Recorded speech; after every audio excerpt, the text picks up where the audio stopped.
I'm the CEO of Bushfire Survivors for Climate Action, and I represent people who have lost everything to climate-fuelled bushfires. Yes, Australia has always had bushfires, but climate change is making them more likely, more frequent, and more extreme. We have members who, in spite of doing everything possible to protect their homes, watch them be destroyed in unprecedented fire conditions. Conditions fuelled by the kind of projects that ANZ is still financing. I have a personal stake in this. My husband is a volunteer firefighter, and where once my children and I were very proud of him, now we are also scared for his life. I also live in the Blue Mountains. We have a lovely home. We've lived there for 25 years. I'm also scared about the time that will come one day when we can no longer insure our home and when we can no longer live there. Over the past 23 years, ANZ has provided 4 mortgages to my husband and I to help us buy and own our own home.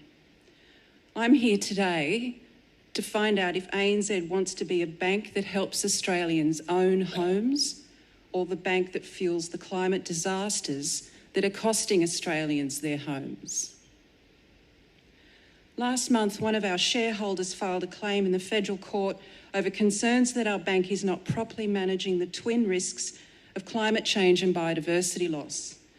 Australia has more climate change litigation per capita than any other nation in the world, an indication of a body of citizens that are extremely concerned about the future of our climate and the actions of those in positions of power.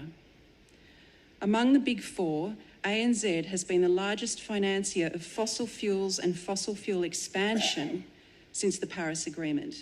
And this has been enabled by ANZ having the least amount of restrictions on financing new and expanded fossil fuel projects. What does ANZ intend to do to reduce the legal and regulatory risks that it is currently facing a result of its failure so far to manage climate risk? Thank you, Ms. Joyner, for your question. And can I start by saying you live in a very beautiful part of our country, and can I thank you and your family, especially your son, for your volunteerism, including your presence here today in asking these questions. And that also goes to the earlier speakers.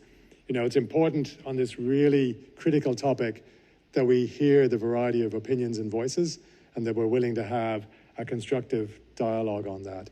We share your concerns around climate.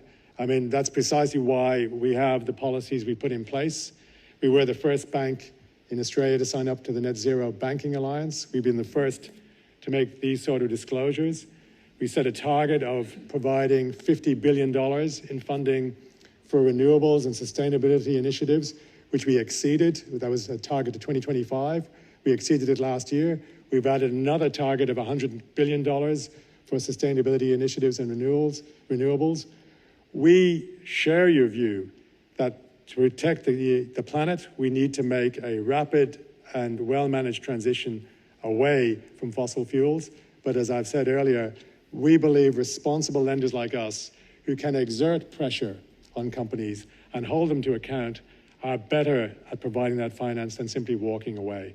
And the reality is that the planet needs the transition fuels, and those companies are going to get finance from somewhere. So it's better they get it from a responsible lender like us. With the greatest of respect, that has been referred to as the drug dealer's defence. The problem is every expansion of fossil fuel projects makes our homes less safe, our communities less safe, and increasingly we're going to be seeing communities we already have in this country, communities that are considering having to actually leave their homes, their towns, where they can no longer live. That's the reality for Australia. We're on the front line of climate change, along with our Pacific neighbours. So keep that in mind. Every finance project that is approved by ANZ makes me and my community and others around Australia less safe and more likely to lose our homes to climate-fueled disasters. Thank you for your comments. And we can agree to disagree, because of course I would say that everything we're financing is resulting in a more responsible investor who's having to justify how they're going to reduce their emissions. But let's agree to disagree, and thank you for your statement. Okay, we're going to go back online for some questions. So Claire, back